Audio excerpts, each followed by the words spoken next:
Welcome to SCI Happy Hour. For those of you who don't know me, I'm Sarah Butcher-Howell. I'm the current president of the association, and I'm so happy to have you all here. So usually we start off with quick intros with an odd question. And so what's currently on my mind is weather, simply because we're dealing with it. So go ahead, introduce yourselves, where you're located. Do you currently have SCIs or not? And what is your weather on the ground? So I'm Sarah. I live in Virginia. Yes, we have a herd of SCIs, obviously. And we're currently dealing with freezing, rainy, horrible, cruddy, crap, misty stuff. So, which our goats are absolutely hating. So, Erin, Jennifer, do you want to introduce yourselves? Hi, Jennifer and Erin. We're in Minnesota, about 30 minutes from St. Paul. I don't know if it's considered a herd of SCI. We have two. We have two. That's a herd. To our herd of pygmies. Yes. So we have a total of 11 goats. 2 are SCI. Awesome. And lots of snow. I've been watching, yeah, the weather around the country is weird and diverse at this point. Wendy, do you want to introduce yourself?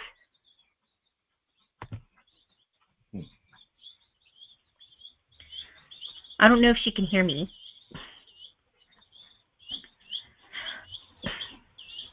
What? Can you hear me, Wendy?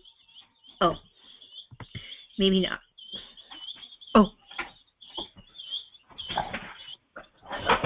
Oh, we finally got you. Oh, did you want to introduce yourself, Wendy? Sure. Oh, we lost her again. Oh, there. Oh, yeah, my audio is cutting in and out. No problem. We get that. Oh. Well, let's see, chat. Okay. So Wendy says hi. I know Wendy's a regular follower of our Facebook page, but I don't actually know Wendy, so I don't, oh, she's in Northern Virginia. So she's near me. Oh, perfect.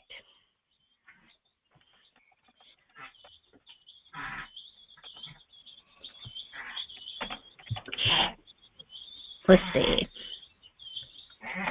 I see her typing, so we'll see if there's any more. We'll wait for a second, and then I'll have Erin introduce herself.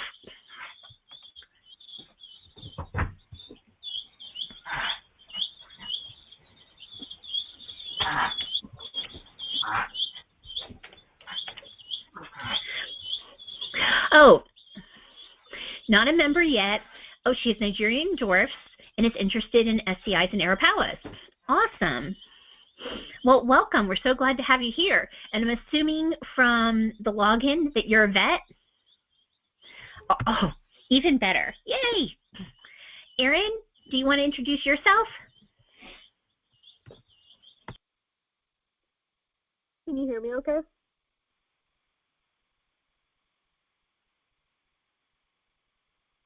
Okay, cool. Sorry, I've been having odd computer stuff. Hi, my name is Erin Link. I live in western Wisconsin, and I have been raising San Clemente goats since 2013. And I'm happy to be back at this happy hour today and discuss all the fun stuff for selling goats. Thank you, Erin. Hey, Autumn, are you actually sitting there? Do you want to introduce yourself, or she's logged in and isn't in front of us yet? We'll give Autumn a second. If you're there, Autumn, you're muted.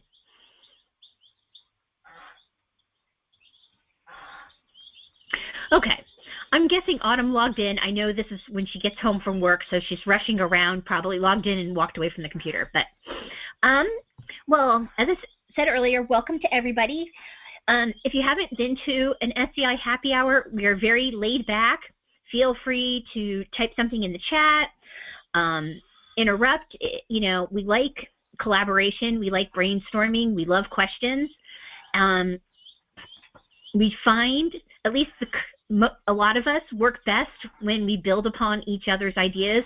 As I'm constantly telling Erin, We sometimes need foil hats because we come up with the same ideas at the same time when we're just, going back and forth quickly. It's sort of scary. So tonight, well, let me give sort of an intro. Tonight, I wanted to talk about sort of if you're looking to buy SCIs or if you're a seller of SCIs. Until rather recently, SCIs have sort of been outside of the main goat community, and because of that, a lot of people haven't approached buying and selling like you would traditional livestock, which means they go without bills of sale, and a lot of the paperwork and questions that should be answered and asked don't happen. And we really want to change that because it just makes for better purchases and and to get the information flowing and making sure buyers have all the information they need. And we're especially seeing this cause issues with the registry now that we have our own registry, because people don't have the information because their buyers never sent them with it. And so what the association is trying to do is build a checklist for buyers and sellers that can go through and sort of say, check, I have this, check, I did this. And that way you know that you've walked away from the transaction with everything that you need. And you should be able to see on your screen our rough draft of a checklist. Does everybody have it on their screen? Give me a thumbs up if you see it. It should be a document. Okay, good. And so what I thought is I'd sort of just run down the list, and if you have a question of what something is, but more importantly, if there's some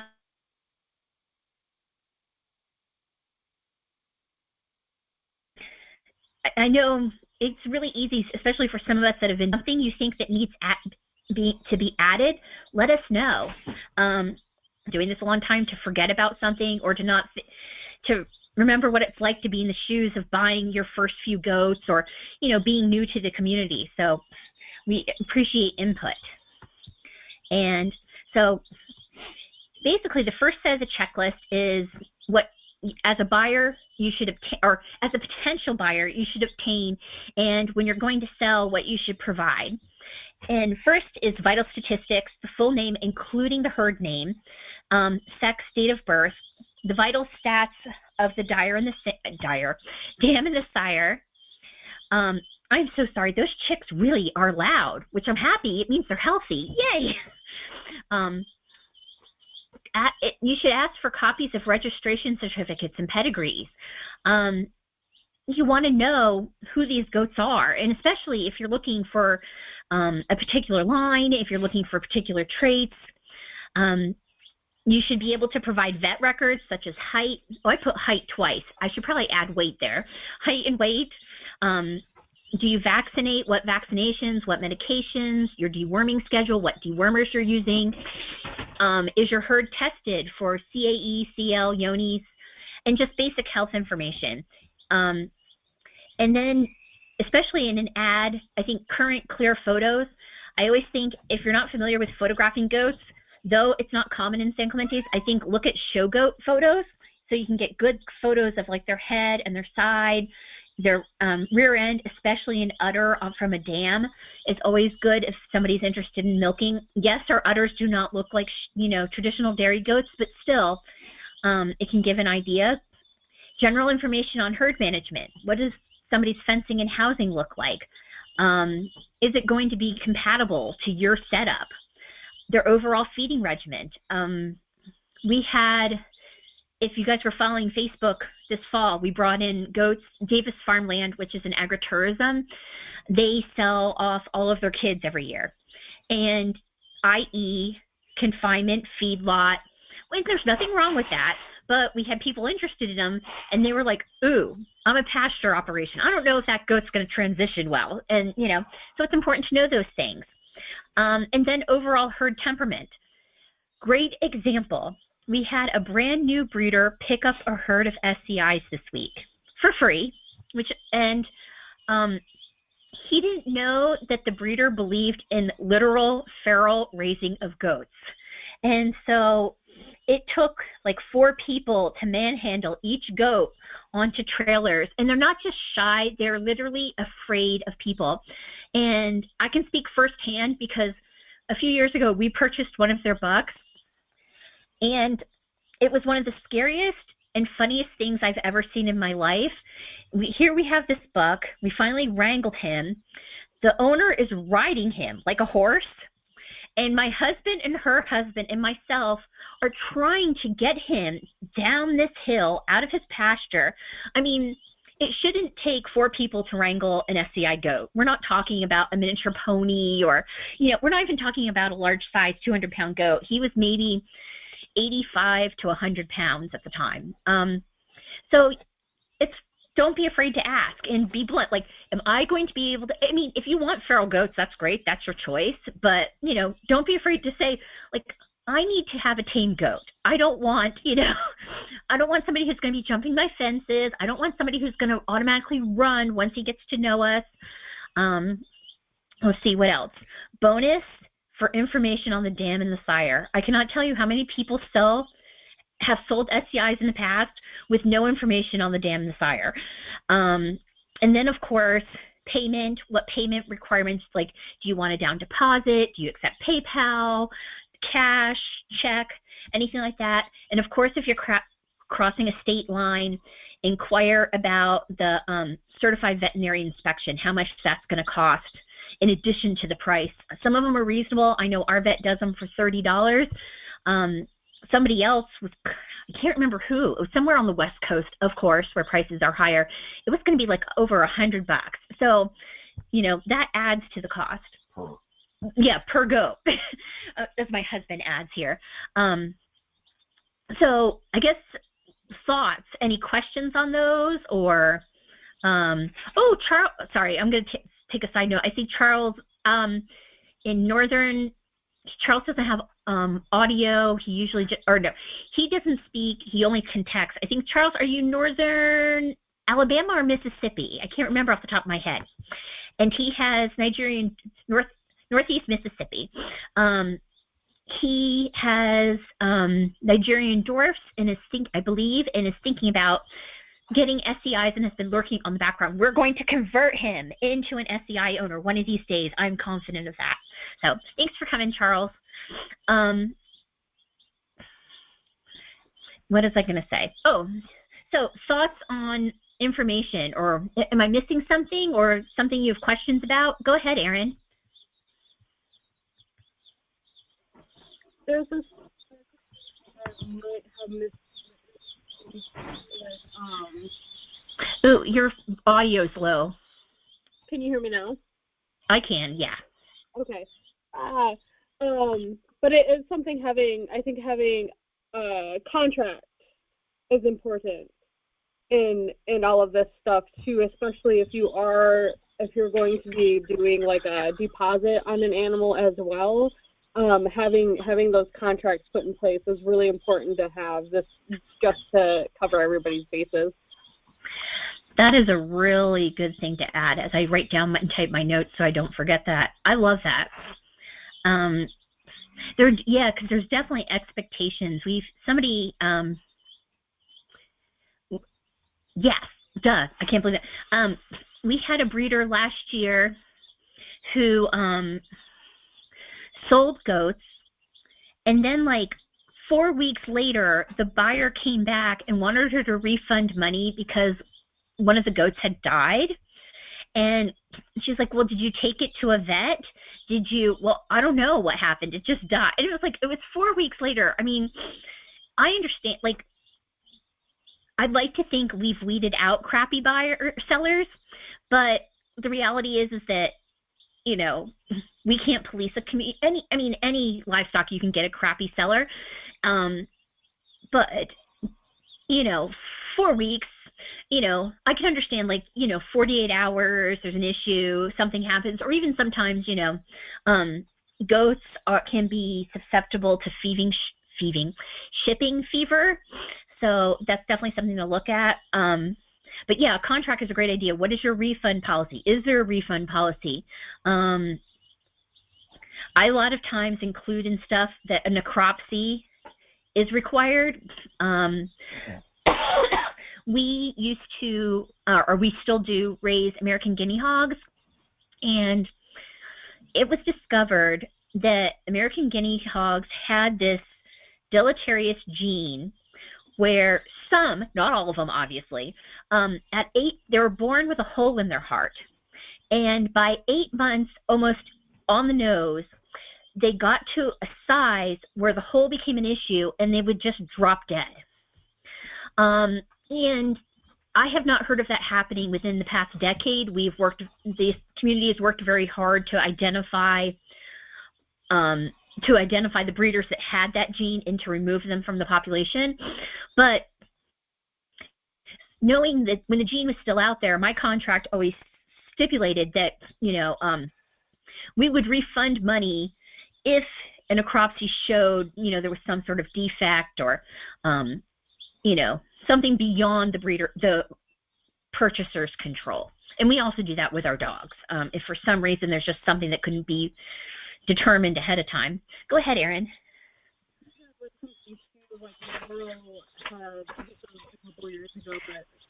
Ooh, Erin, closer to the mic, maybe. Sorry. Okay, no, that's fine. This is the tech issues. Can you hear me now? Yes. Okay. Yeah, you can just see my forehead. Laurel was talking about, I think is it called buyer's remorse clause or something like that? Because she did zebra finches was or some finches she was breeding and selling, and yeah, it was just kind of really covering all the bases. Anything could happen as soon as that animal leaves the seller's property. So. Definitely. Okay, so we'll add contract to our list. Any questions about any of that or any other additions we should add? All right. Then I will, you guys can probably see the bottom of the page and I can't because I have a thing across it. Okay, there. So, and then after you've made your purchase, buyers should make sure they have a dedicated quarantine pen and, now I think about it, a quarantine protocol. Here, as soon as goats arrive, we go through the 5-point checks, and whether they appear to need to be dewormed, we automatically do a deworming process because you don't want to introduce worms from another region or even from another farm, to your pastures if you can avoid it. Ensure you have adequate fencing, shelter, and predator protection. Make sure you have sources for feed, hay, general supplies, and veterinary care. And along those lines, make sure you obtain what the feeding rations and supplements are for the goat or goats you're getting. And of course, contact the association and get involved. We're here to help in any way we can. Anything else that a buyer should do prior to picking up a new goat?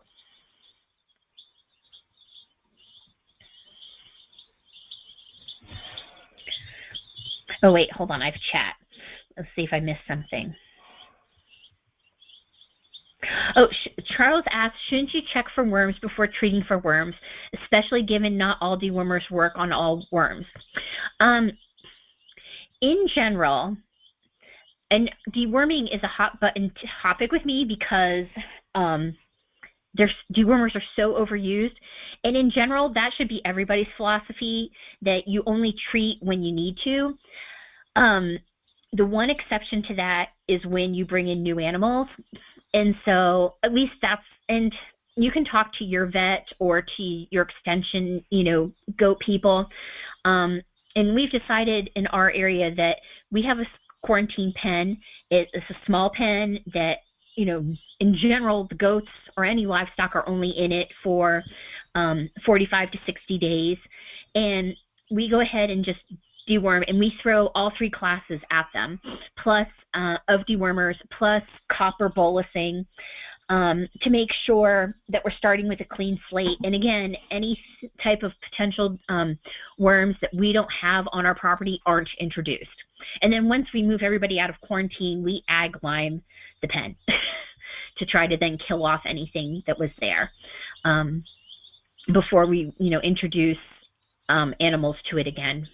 And we also rotate quarantine pens. We have a series of pens, and so we'll then try to let them sit between sections. But that is a really good question. And as I said, you can check with your vet, you can check with your, the local extension goat people, but, we decide with our mentors and experts that, yeah, we throw every dewormer at them at the beginning. And then usually we don't have to deworm. We use, prevention, and we normally don't have to deworm very often, if at all, following that. We have SCIs on our property that we haven't dewormed, 5-6 years. In fact, we just lost our 16-year-old Lammy. Lammy was one of, Lammy didn't even get a name. We got him in a trade, and he was like our first lamb, and we didn't give him a name because we were going to butcher him. And this was going to be our first foray into butchering. And my Marine husband balked at it, and we ended up with a 16-year-old weathered lamb who never had a name. But because of that, this is also, and this is a side note for Katahdins. If you want sheep, I'm telling you, Katahdins are amazing. This is a 16-year-old sheep that had never had a vaccine or been dewormed or any medication. I mean, he was just, I'm upset that he was weathered, because I'm telling you, this is the goat or the sheep that should have been cloned. But yeah, so yeah, he's pretty cool. But, again, yeah. Oh, Aaron's like, yeah, Katahdins are the bomb, and they totally are. So let's see, next page. There. And then the next list on the next page is sort of like sellers. If you're selling goats, prior to transfer, make sure that your goat has a USDA approved permanent ID. That's either an ear tag, a scrapies tag with your number on it, a tattoo. It either has to be a registry approved tattoo that you've registered with the registry, or I recently learned that you can actually tattoo your scrapies number into their ears. So I read that on a sheep forum, and I was like, what? So I need to learn more about that, or an approved microchip, and those are all approved. Microchips are really cool, and at the same point in time, if you're transferring them, they have to be transferred. The transporter has to have a reader. So that's the downfall. Arrange for the CVI if you need one. Make sure you register and transfer the goat with the registry. Our registry takes 2 to 4 weeks to get a registration back to you. You can also request an expedited registry, so that way you have it before the sale. And at the same point in time, consider a sponsored membership with the SCI GBA if the people qualify. Make sure you gather physical copies of records and provide them in a folder. The vet record, upcoming schedule, registration certificates, or copies of the paperwork you submitted, and at least complete pedigrees. That's become a huge issue. We have people trying to register goats with the registry. We know that they're purebred from where they came from. Unfortunately, they don't have any paperwork to prove that, and they can't now. The sellers are now giving them a hard time. Let's face it, once the goat's gone off your property, things happen, and you get busy and you mean to get the paperwork to them, and sometimes it just doesn't happen. A bill of sales, definitely. If you're using pellets for your goats, I always recommend a Ziploc bag with a few days rations so that you can slowly switch your goat over. And we are working on, the membership committee is a new breeder packet, if it's a new breeder, and you can send that with them too, to introduce them to the SCI GBA, to introduce them to SCI goats. So anything else that sellers should do, or you think sellers should do, that we should add to this list to make life easier?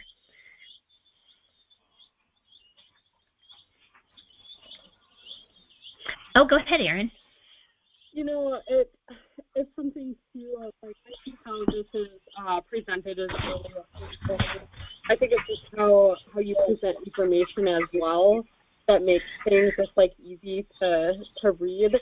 I just got to feedback on, I have wrote a contract for the goat rental service, and some of my customer or clients for this year were this like, oh, just like bullet point this stuff. You don't have to do the and here's the hour or whatever.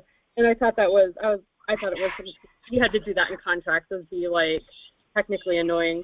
They said no, let's do bullet points. So I think it's just like, yeah, like having like these check marks or like bullet points are going to make it really easy for buyers and sellers to just like, this stuff, I love this actually.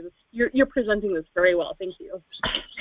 Well, and the cool thing that you can't tell, because what I'm showing on the screen is a PDF downloaded version, but if you this can go out, this will be available once we finalize it, but on the Google Docs, when you check mark it, it strikes out all of the text. So it's very, which I thought I was like, oh, I like that. On the other hand, people can change it if they don't like that. I just thought like, oh, that just makes sure you know I did that. It's done. So, and I did the colors simply for tonight's presentation. Oh, you know, it probably won't be color coded like that. And then the last thing I had up here is the new breeder packet. And I guess it's sort of this idea we had, like, you know, how do we convert, you know, new breeders to one, association members, but also make sure they're set up for success. And so we're just sort of playing around with some ideas. And so if you have ideas on what, you know, as a new breeder, what would have been helpful? So definitely literature about the association. We have some basic literature about SCI goats that can give them ideas on how to market and what they should be telling people about their goats in promotion. Any other thoughts on, like, I mean, Erin and Jennifer, what would have been helpful for you?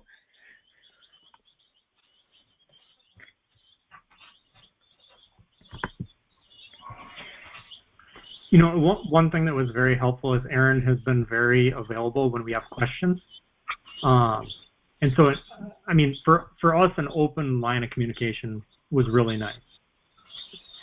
I don't know what else we would have asked for. No, I don't know if you know if it's really a checklist type item, but we were within proximity that we could travel to Erin's before committing. So we were able to actually visit on site, see her property, visit the animals, and then take that information and that experience back home, sleep on it, and then continue conversations and then move forward with it. But if we'd been more than 2 hours away, I don't know if that would have been quite a possibility. But being now we're in, what, 20 minutes, it was totally doable. That is awesome. I think it does help when you actually get to see the goats and see how they work, and, you know, because they are, I mean, yes, they're goats, and I think sometimes people forget that, like, a goat is a goat as far as basic maintenance. Like, you know, you still need to check them for worms. You still need to keep track of, like, the weather and how they're reacting. You need to make sure they're getting proper nutrition. And sometimes people lose track, like, oh, San Clemente's are so unique. Yes, they're unique, but in other ways, you still have to take care of them. But you get to see some of those, you know, unique traits when you actually get your hands on them and get to spend time with them. I love it. It's what I love about Goatapalooza we have every fall. Like, people get to come, and we get a lot of people that have never had goats before. Terry, our current treasurer, was one of them. They were thinking about San Clemente's, and they came, and within a month he had a herd, and within 6 months he was on the board. So it really was cool. But I like that. That's a good idea, to sort of food for thought for sellers, is to make, you know, are you going to be available for new buyers when they have questions, and, you know, are you set up to have people come out to your farm and stuff like that? I like that. It's great. Any other thoughts? Or Erin? You know, I'm gonna jump on that too. There is something, of course, we can all choose to do what we do as sellers, but, like, being able to, part of the sales is, like, offer that, you know, kind of mentorship or this, like, that kind of availability, and actually have that in the contract or agreement. Is just like, if you have, I'm here for you for, like, let's say the first, like, 6 months or a year, that, like, just call me or email me, and I'm like, I'll help you however, it maybe even a lifetime, it doesn't matter, but having something saying that I'm here for you is probably really valuable. That's so cool. It's definitely helpful. Yeah, definitely. I'm trying to think, anything else or thoughts? Oh, go ahead. Sorry, I'll jump back on too. Like, I actually thought it was incredibly helpful when I first got goats in 2013, when you were helping with Melinda a bit with the registry, I think, but I got literature and I got pamphlets and I got all this stuff about San Clemente goats when I joined the registry back in the day. And so, yeah, again, it's on here, but it was really helpful. It made me this, like, I don't know, like there were so few goats too and so few breeders. It made me feel like legitimate, I guess. No, I think it is. It is important to feel you're part of the community and you're being welcomed. And I also think it's important for people to know there is a community, which is why we have in here, like, Contact Association. We have a brand new breeder who just joined our Facebook group, and she purchased goats, and evidently the seller didn't even mention there was an association. She simply found us online, and she had all these questions and stuff, and we're like, and I was like, yeah, we're here. She's like, I had no idea. And I'm like, no, whatever we can do to help. And so definitely, even if you're unable to, I think as a buyer, I think you have a certain responsibility to be there to help and answer questions. But at the same point in time, a buyer can't necessarily always be available. And that's the importance of, having a group to go to that can be like, I'm here. And we have, members throughout the country and Canada to help, and different time zones and different locations. And we probably have theoretically somebody available almost 24 hours a day, depending on where depending on when you log in. Yeah, I will say that we've been breeding since 2008, and it was sort of the Wild West because there was no real community, and you felt very alone. It was very hard to locate goats, and we've been trying since 2002 to even get our hands on San Clementes, and it was just that difficult.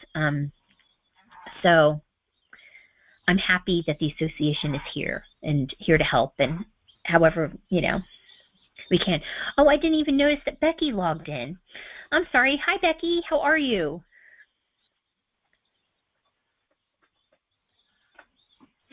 Oh, well. There she is. Or maybe. Oh, well. I'll go ahead and do the intro for Becky since her volume isn't working at the moment, or she's on mute. Becky is one of our board of directors, or on our board of directors. She's from Middle Tennessee, and I'm trying to think off the top of my head. No, she does not. Oh my goodness, we just implemented a regional zone system, and I actually think Becky covers everybody on this call. So if you want to talk to a board member directly, call Becky or email her. So that's all I had. Oh, I see a chat. Let me pop it open. Oh, Becky says her mic's not working for some reason. It's okay. Chat works. I can repeat it. Well, if there's nothing else for buyer-seller checklist, I want to give a plug for the Complete Capper Project, Tip to Tail, which is our campaign for the year. We are finishing up helping goats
Hey everybody, I'll actually pop in for Sarah really quick.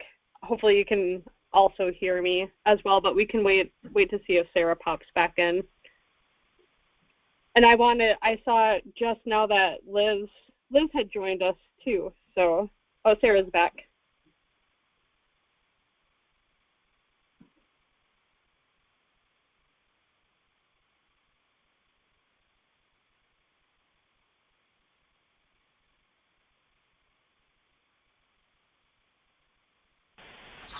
I'm so sorry, guys. I realized that I suddenly froze. So what is the last thing I was saying? Do I dare ask?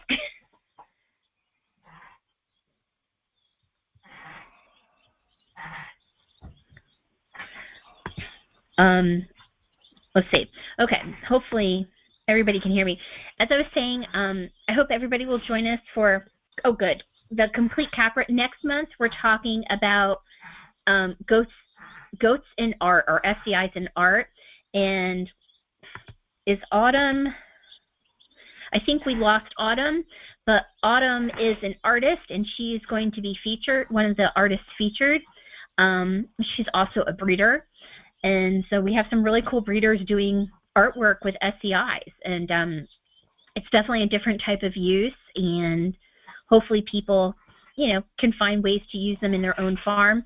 As Erin and I have been chatting, I think we've already decided after learning about goat hiking that we're both like, ooh, I think we can add that to our uses. So we're going to start, I think, next year doing pasture walks with our goats. So that'll be different. But any other questions or thoughts before we call it a night?